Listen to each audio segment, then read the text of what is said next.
Ben Kritz, and this is Newsmakers. My guest today is Ms. Wang Natividad, who is the Philippines country head for the International Workplace Group, which some of you may be more familiar with brand names such as Regus and Spaces, and you can tell me what the other ones are in a moment.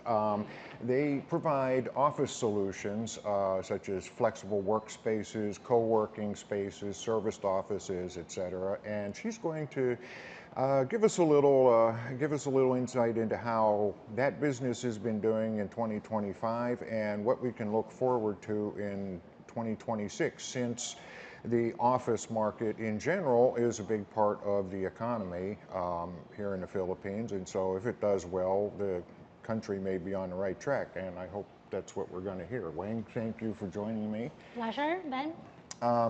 First of all, as I was doing a little research for and of course, you know, we've heard from you before at some of our forums. So I was doing a little research. I noticed that you did set a target for your company to have 50 locations. You're going to add 50 locations by 2025.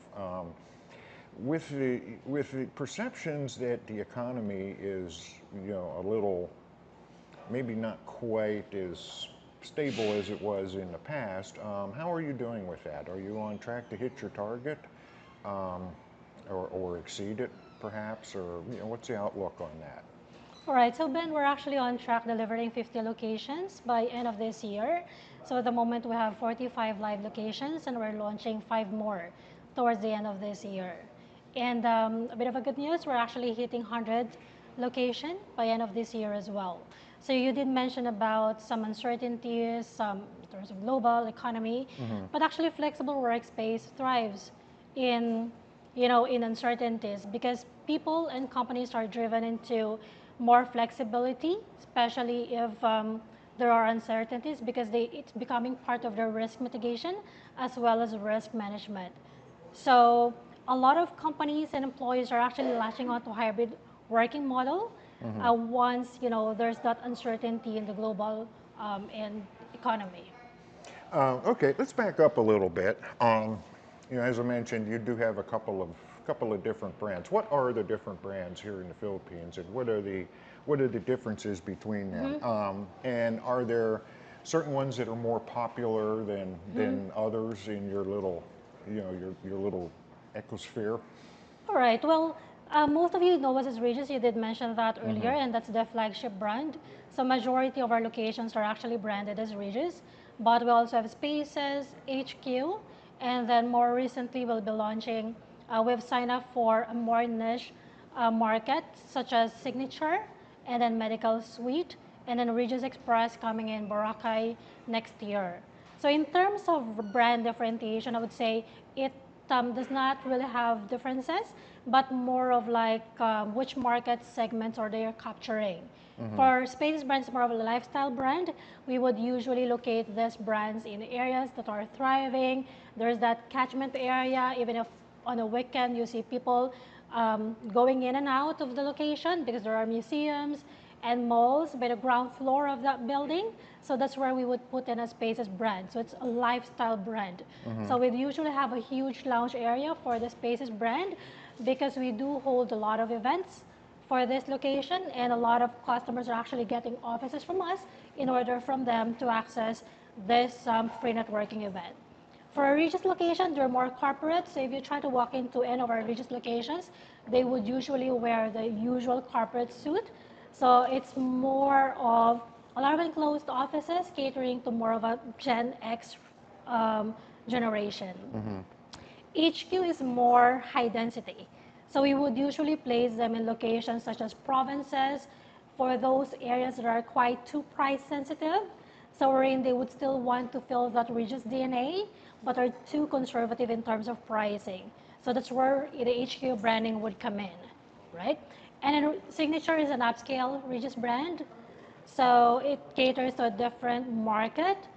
And then Regus Express is much smaller version of a Regus standard office.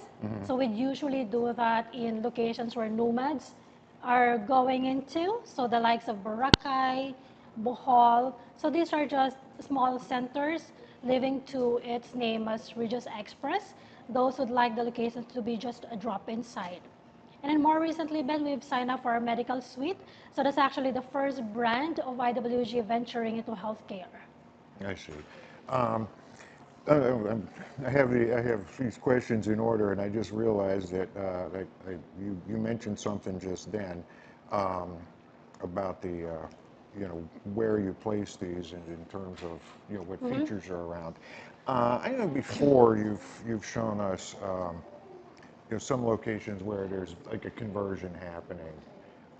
For instance, I remember one slide that had a parking garage Yeah. that was being repurposed into office spaces. I was curious, um, what um, what percentage of your locations are being used to be something else, and the building owner's gone, hey, now this would be a good idea, or are there developers, building owners that are specifically building, parts of buildings or maybe entire buildings, to house some of your facilities?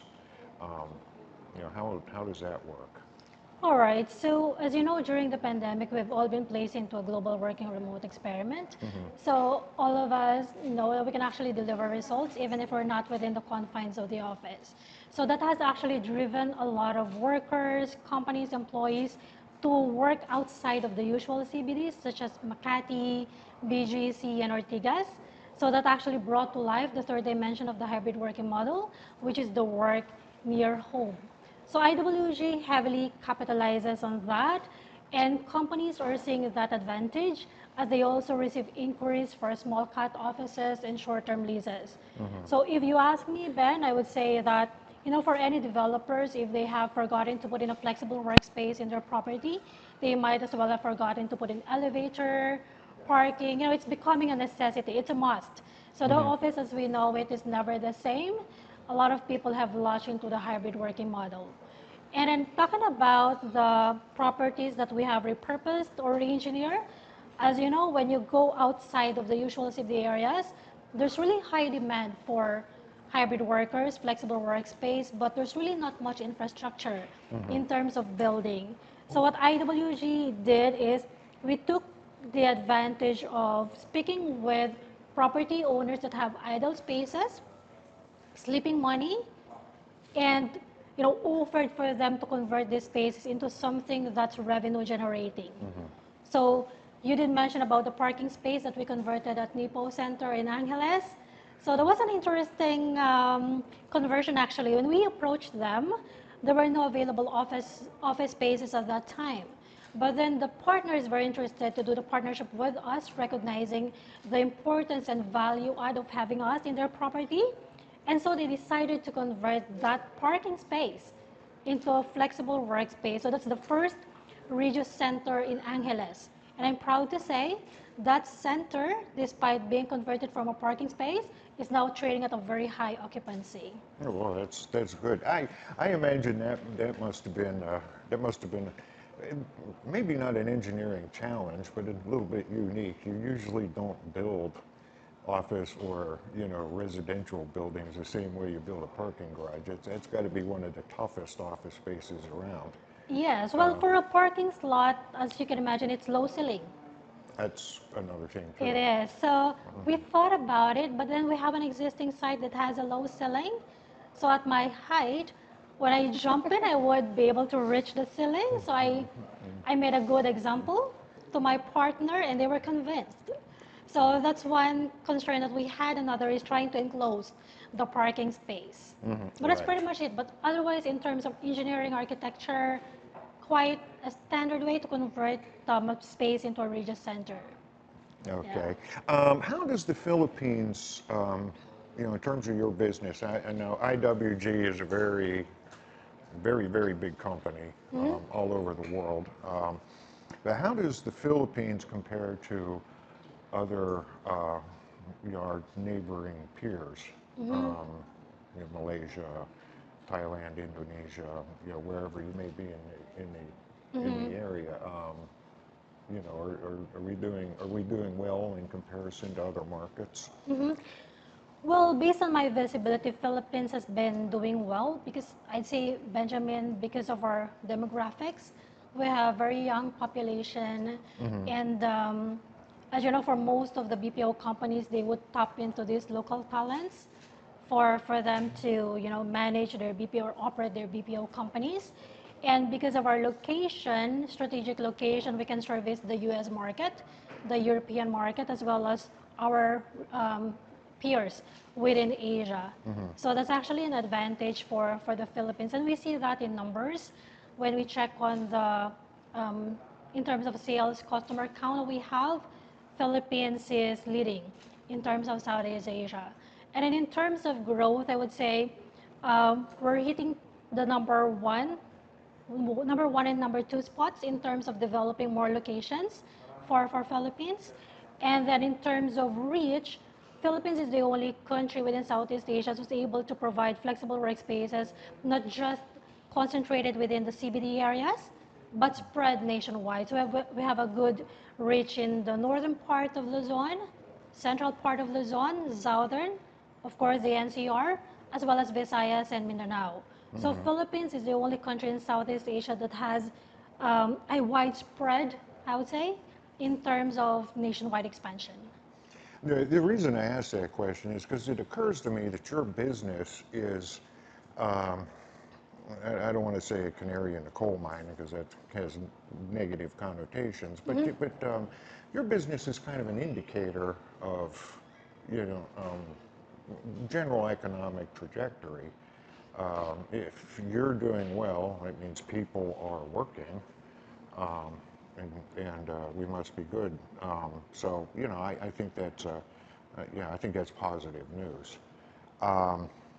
You mentioned about, you just a few minutes ago you mentioned about how you know developers need to put working spaces in their buildings, which I would certainly, you know, I would certainly be happy to see where I live or where I'm planning to move.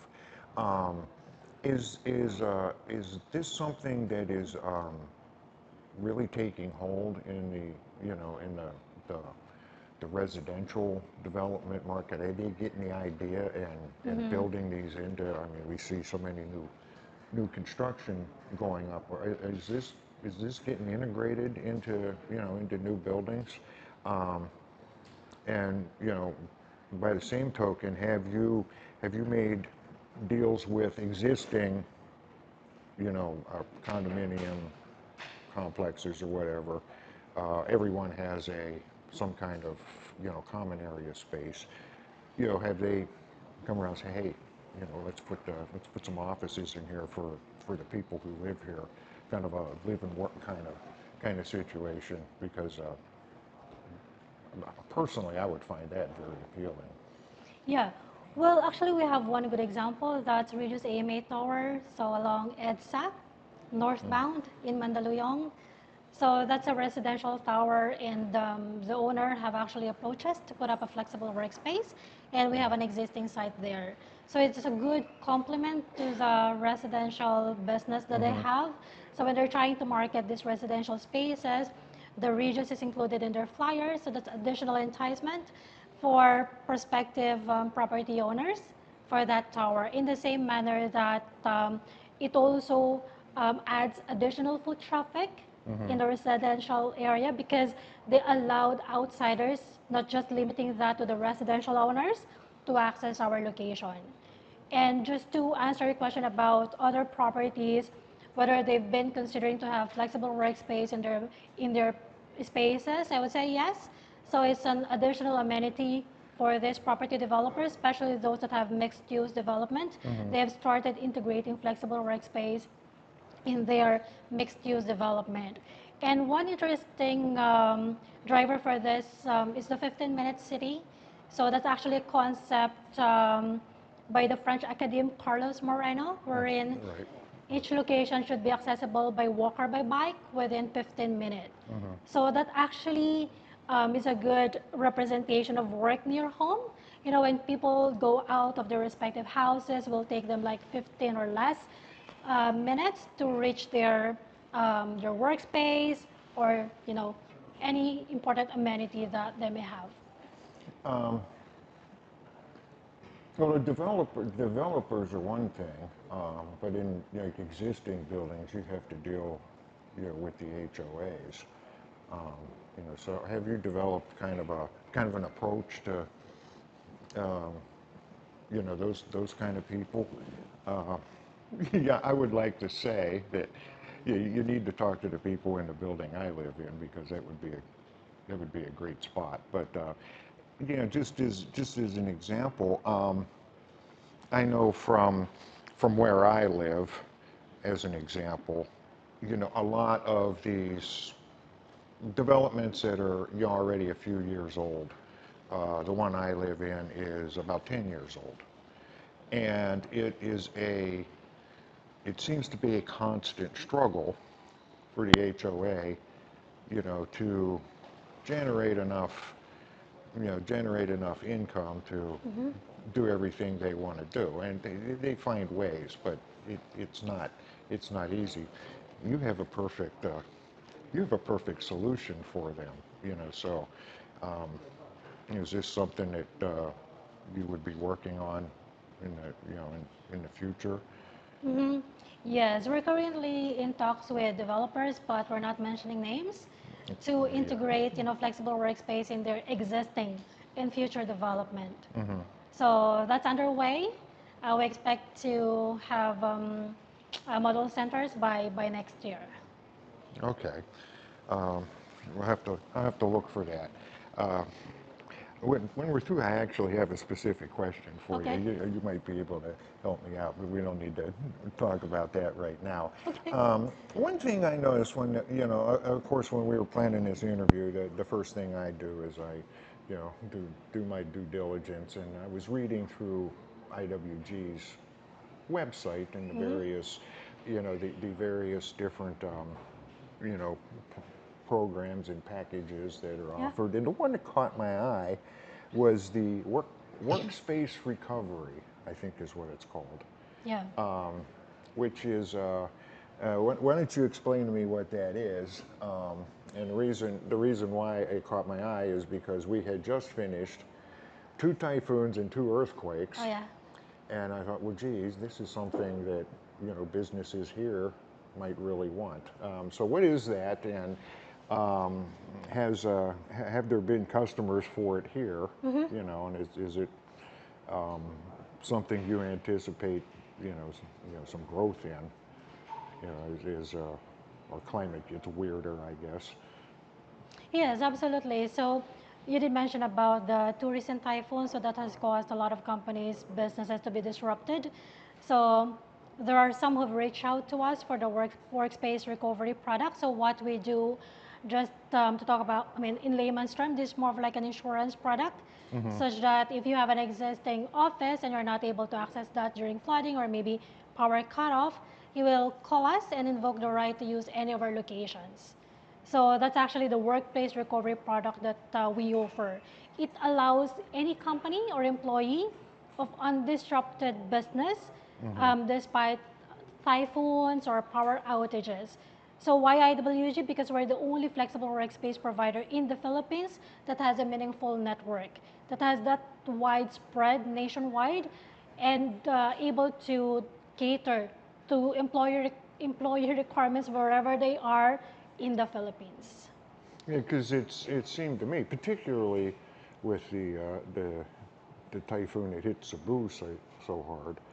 Cebu, as we know, is a big, big BPO location, um, and I know from the BPO industry, Mm-hmm. it didn't have a typhoon in the U.S. Mm-hmm. So their clients, are probably not so concerned about whatever problems they're having here. They're still in business. So I thought that is real. I didn't know that about IWG before I read that. And I thought that is really a good idea. Your power's out, your office is flooded or whatever, but within, a pretty quick time, you can at least be working again until you get things straightened out. Um, so that's good to hear. And yes, you do make a good point. You are spread all over the country. So Yeah. one part of the country gets nailed, and they need to set somebody else up in Manila, for the time being. That's a good idea. Yeah, and just to mention, Ben, the workplace recovery product actually originated from the U.S. when there's that huge typhoon that hit New York. And you know how New York is like geographically positioned. There are multiple islands there and separated by a river. And majority of the workers were not able to cross the river during that typhoon. So that's when IWG created that workplace recovery product. Oh, well, see, that's, uh, innovation is born of hardship a lot of the time. So that's an interesting piece of trivia.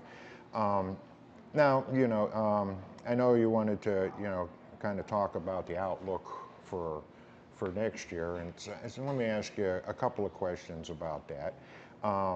And first of all, for the um, for the country in general, and for the kind of, I know you have many different sort of business clients, but just for your market, how do you see next year um, turning out?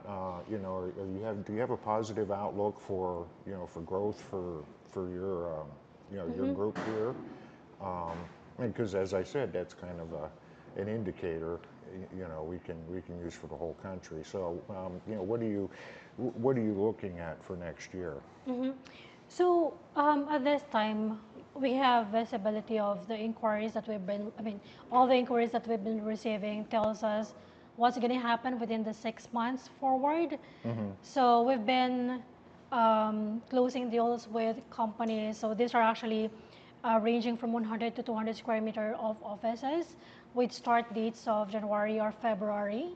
So these are mostly BPO companies, not just from the US, but other parts of Asia, as well as in Europe.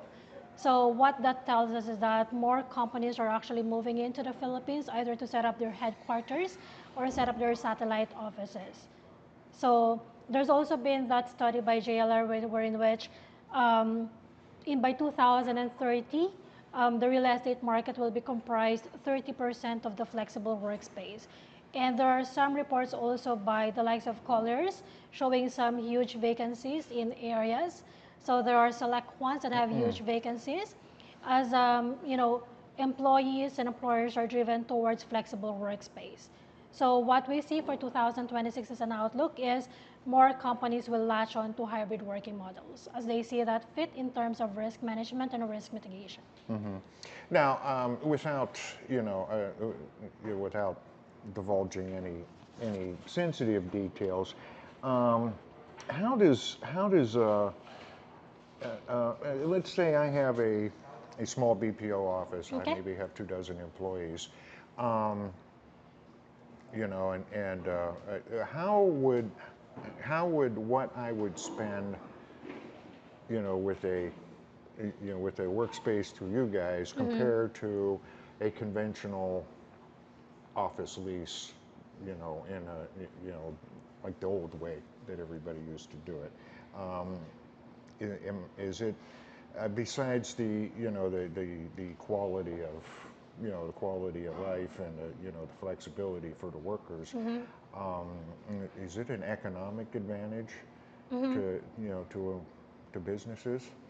Yeah, well, yes, I would say yes. So not being biased of me working for IWG, but because for IWG, what it gives the companies is they let them focus on their core business. You know how it is with traditional lease agreements. So you find a space that's minimum 1,000 square meter. You will have to bid it out for a contractor to fit it out for you in accordance with your design. You will have to obtain the business permit and construction permit. So by the time you're able to put up your office, 8 months to 1 year, your requirements may have changed. So instead of you needing a 1,000 square meter office, by the time you would have needed like 500 square meter office. So the money you spent for a 500 square meter office is a lost money for you because that's no longer your Right. requirement.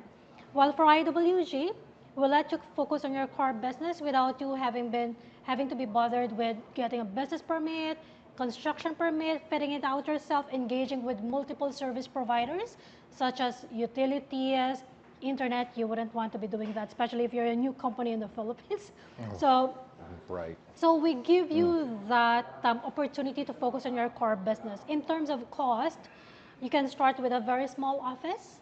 So a lot of, BPO companies would usually get 100 square meters from us. So for a 1 year term. And then when they decide it's high time for them to scale up their business, that's when they try to expand to 100 more square meters. It varies, depends on the requirement. If there's been like a close down in some parts of their business, they would scale down their business. So it gives them the flexibility. And as you know, Ben, I've said this in my previous talks that flexibility is the new luxury. Right. Well, Yeah. So that's really where the value comes from. Is you can Agree. you have much more control over, what your investment is going No to money be. lockup at all. Yeah, and then the money that you pay for the flexible workspace is put in as an operating expense. If you try to lease out an entire space per international standards of accounting, you will have to put that as a liability. That's right. So Yeah. that puts a lot of leverage. This balance in your balance sheet, and you wouldn't want to be your balance sheet to be that highly leveraged, especially if you're asking for more money from your investors. So Right. flexible workspace is the key. That is a good point too. That reduces a big chunk of the balance sheet down to one line, which is so much easier. Um, so that's great. What you just started the medical suites. Um, I'm curious what kind of clientele do you get for that? Um, are these just basically doctors who need a little office visitation space, or you having like actual little clinics go into there? How much are you equipped to to offer to that particular segment? Yep. So there are three categories of a medical facility. One is a primary, second is a secondary. So those secondary would be those that have the X-ray machines, the usual laboratories. Tertiary would be the full-blown hospitals. So IWG is on the primary level. So it's more of like providing healthcare, treatment, and Like the wellness. GP or the derm, something like Exactly. that. Okay. Exactly. And the target clientele are the medical doctors. Yeah, because I I understand that it's actually very difficult for a doctor, to set up an office to where people can come and get prescriptions filled and get referrals and things like that. Apparently, it's incredibly difficult. So I think, um, especially with the number of new doctors this country turns out every year, I think you might have a gold mine there Oh yeah. with So the that's why Ben, we're trying to set this up in provincial areas. As you know, for the provinces, we have doctors, but they're scattered. So there's no central location wherein you have all doctors that service as the nearby the neighboring town as well as the town itself. So that's why for the medical suite we partnered with EPECO. So that's Aurora Economic Zone Authority. So it's a government entity. right. So this is to how do you say it? To support their mission to provide healthcare to the existing community. That will also entice locators to come into the Freeport zone. I see. That those would be. Have you had any like medical groups get in touch with you, or is this somebody you would reach out to? Say a medical group, so they would have you'd have your GP, you'd have your derm, your internist. Um, I know when I go to the doctor, I see my guy who's actually a cardiologist, but that's not why I see him. And if I need something else, or there's an orthopedic guy down the hall, or there's a skin guy down the hall, or, an internal medicine guy, and he writes a little referral, and I just go down. Have you had any because that would be perfect for a medical group. Come in, okay, I got it. I got 1, 2, 3, 4, specialists here. I need space for each of them. roughly the same size. So you should hit them up. Yeah, absolutely. So we've been in discussions with big hospitals, not just in Metro Manila, but within the Greater Manila area. So we found out there are doctors servicing in those areas that would want to be able to serve outside of this, the NCR and the Greater Manila area. Yeah, I would think it would be. I would think it would be actually more opportunity outside the city. I mean, we already have all the facilities and everything here. Absolutely. And so that's a good thing. A couple of interesting innovations you guys are doing. It's kind of, I know it's something that the general public doesn't really think about, or maybe not have a lot of interest in, unless they happen to be, using or patronizing a business that uses one of your spaces. But it's quite a I've always kind of found it interesting when you talk about it, when Lars has talked about it.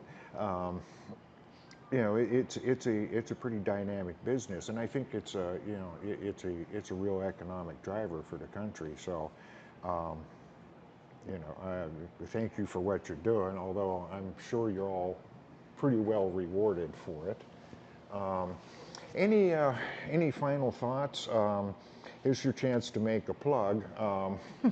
If there's a small business or an entrepreneur, or even somebody with a little bit bigger business that's looking to do something flexible with their workforce, how do they reach out to you?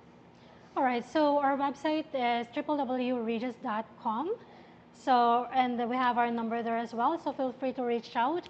An international sales team member will contact you once they receive your inquiries. And I'd just like to highlight, Ben, for small, medium-sized enterprise, which you did mention. So that comprises like over 90% of the total industries within the Philippines.